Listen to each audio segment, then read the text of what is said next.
अजिबात तेलकट नसणारी, झटपट होणारी अशी ही मस्त कुरकुरीत कोथिंबीर वडी. वड्या बनवण्यासाठी थेंबभरही पाण्याचा उपयोग न केल्यामुळे अगदी 7 ते 8 दिवस चांगल्या टिकतात. म्हणजेच काय, तुम्ही प्रवासाला सुद्धा नेऊ शकता. अगदी छान खुसखुशीत, कुरकुरीत, कमी तेलकट आणि छान गोल गरगरीत अशी ग्लासने आपण कोथिंबीर वडी वेगळ्या पद्धतीत कशी बनवायची ते सुद्धा बघितलेलं आहे. तर व्हिडिओ शेवटपर्यंत बघा. जर रेसिपी आवडली तर लाईक करा. आणि आपल्या कुकिंग तिकीट मराठीच्या डंकावर कुटलेल्या ऑर्गॅनिक केमिकल फ्री मसाल्यांना तुम्ही अगदी भरभरून प्रेम आणि प्रतिसाद दिलेला आहे, तर त्यासाठी सगळ्यांचे मनापासून आभार. सध्या या आठवड्यात मसाले फ्रेश बनवलेले आहेत, तर ज्यांना कोणाला मसाले ऑर्डर करायचे असतील तर मेसेज करू शकता. हाय मेसेज केला की मसाल्यांची लिस्ट आणि फोटो तुम्हाला तिथे बघायला मिळेल. चला तर मग सुरुवात करूया.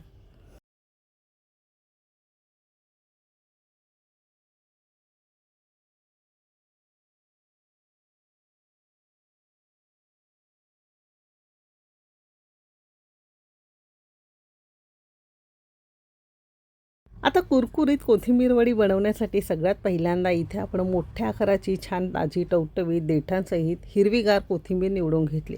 आता कोथिंबीर वडी बनवण्यासाठी देठंसुद्धा घ्यायची, कारण कोथिंबीरीपेक्षा त्याच्या देठामध्ये स्वाद खूप असतो. आता बाजारातून आणल्यावर काय करायचं, अशी ही कोथिंबीर थोड्या देठांसहित आपण निवडून घेतलेली आहे. आता यामध्ये पाणी भरपूर घालायचं आहे. पालेभाज्या धुताना थोडंसं पाण्यामध्ये मीठ घातलं तरी सुद्धा चालू शकेल, म्हणजे स्वच्छ होते. जो काही राळ किंवा मातीचा भाग आहे तळाला जाऊन बसतो.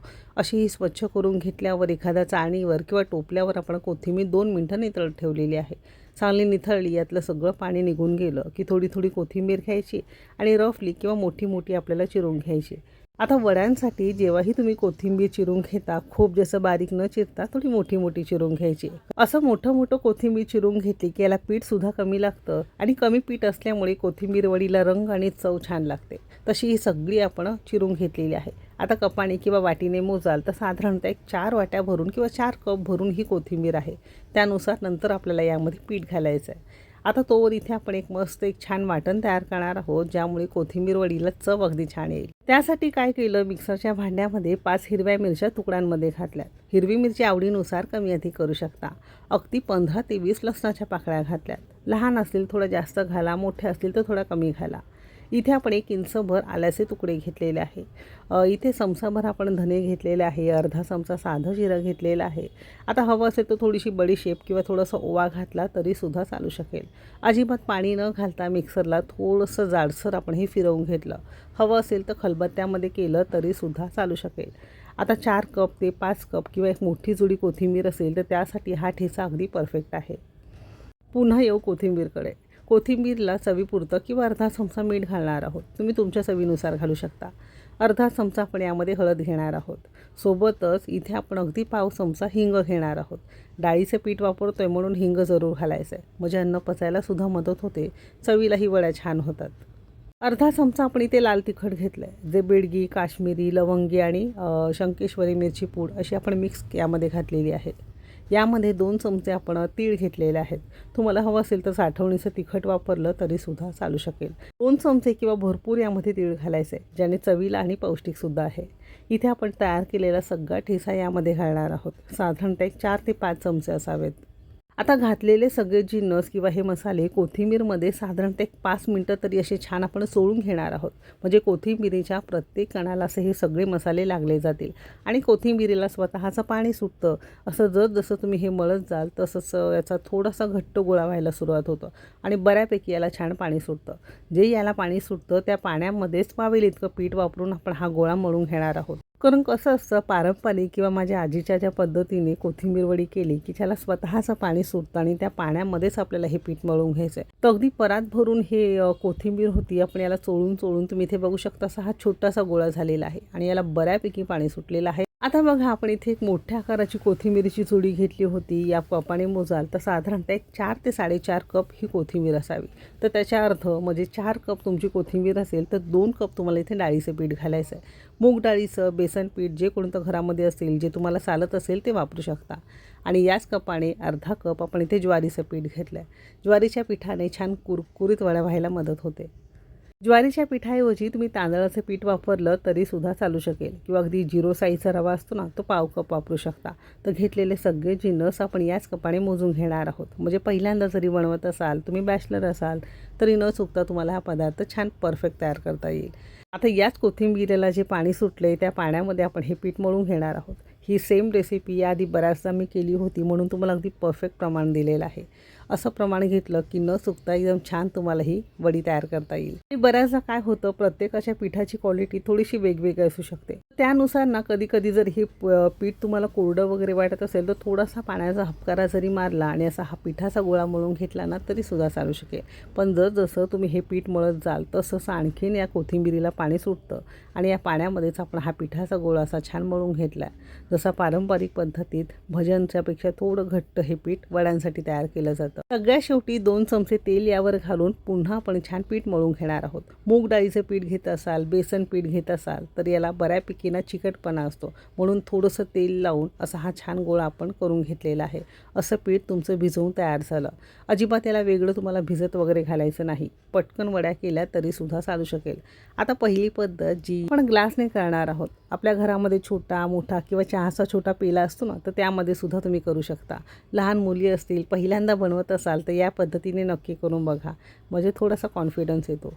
आता काय करायचं आहे, ग्लासला थोडंसं 1 चमचाभर तेल लावून घेतलं आहे. आता जसा तुमचा लहान ग्लास, मोठा ग्लास, पेला असेल त्यानुसार पिठाचा गोळा घ्यायचा आहे. आणि हा पिठाचा गोळा भरताना ना खूप जास्त जोर लावायचं नाही. अगदी हलक्या हलक्या हाताने आपण याला करून घेतलेला आहे. तर साधारणतः 1 रोलला पुरेल इतका आपण यामध्ये गोळा घातलेला आहे आणि अगदी हलक्या हलक्या हाताने थोडंसं याला असं दाबून घेतलेलं आहे. तर ही झाली आपली पहिली पद्धत. आता दुसऱ्या पद्धतीत जसं पारंपरिक पद्धतीत छोटासा गोळा घेऊन त्याचा रोल केला जातो. खूप जास्त पातळ नाही किंवा खूप जास्त जाड नाही. हाताला मधून थोडंसं तेल किंवा पाणी लावत जा, म्हणजे हाताला हे पीठ चिटकून बसणार नाही. आता रोल करताना आपण इथे मीडियम आकाराचे केलेत. तर सेम पद्धतीने उरलेला आणखीन 1 रोल आपण करून घेणार आहोत. ज्या ताटामध्ये तुम्हाला हे वड्या वाफवायच्या असतील त्याला थोडंसं तेल लावून घ्यायचं आहे. केळ्याच्या पानावर जरी तुम्ही हे वाफवून घेतलं तरी सुद्धा चालू शकेल. एक मोठी जोडी कोथिंबीर होती, त्याचे असे हे 3 आपले मध्यम आकाराचे रोल आपले वडे झालेले आहेत. आता हे वड्यांचे रोल घालताना थोड्या अंतरावर घालायचं आहे, कारण कसं असतं शिजल्यानंतर थोडंसं याला ना पसरायला किंवा थोडंसं फुलायला जागा लागते, म्हणून थोडंसं आपण अंतरावर हे वड्या घातलेल्या आहे. आता वड्या वाफवण्यासाठी काय केलं, एखाद्या कढईमध्ये किंवा टोपामध्ये इडलीचं स्टँड किंवा भांडं वगैरे असेल ना ते घ्यायचं आहे. त्यामध्ये एखादं स्टँड घालायचं आहे. तांब्याभर पाणी आपण छान उकळून घेतलेलं आहे.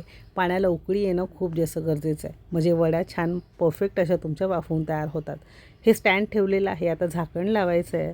आता साधारणतः 10 मिनटं मोठ्या आचेवर आणि 10 ते 12 मिनटं आपल्याला मध्यम आचेवर, म्हणजे 20 ते 22 मिनटं आपण ह्या वड्या छान वाफवून घेतल्या. वड्या वाफवून साधारणतः 22 मिनटं जरी झाले ना, जरी गॅस बंद केला तरी नंतर 5 मिनिटांनी झाकण उघडून बघायचं आहे, म्हणजे या कच्च्या राहण्याची शक्यता कमी असते. पटकन 22 मिनटं झाले, झाकण उघडून बघितलं तर बऱ्याचदा ती कच्ची आतमध्ये राहते.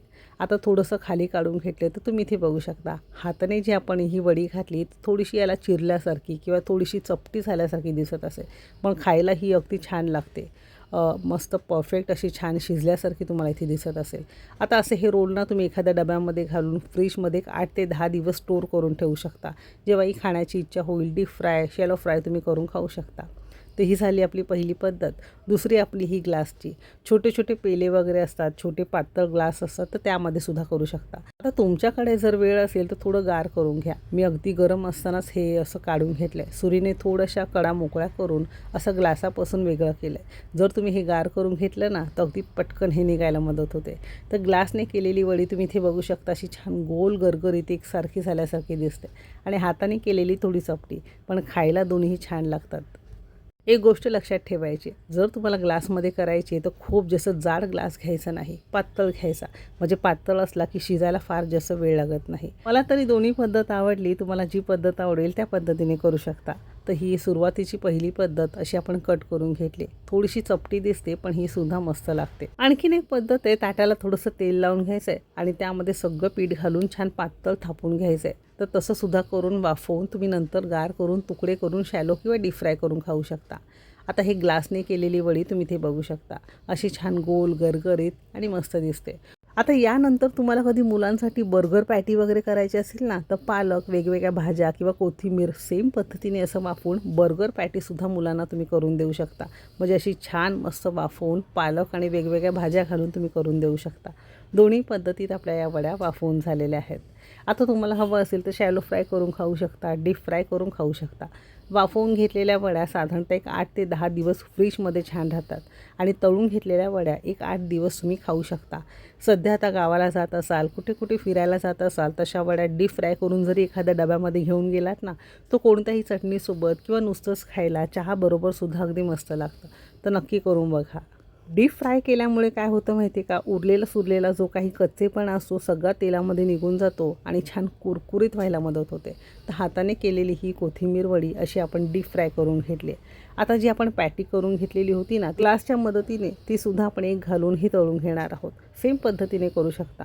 किंवा ही ग्लासने केलेली मोठी पॅटी आहे ना, ती थोडंसं तव्याला तेल घालून मस्त शॅलो फ्राय करूनसुद्धा तुम्ही खाऊ शकता. एकदम छान कुरकुरीत आणि मस्त लागते. म्हणजे जास्त तेलकटसुद्धा होणार नाही.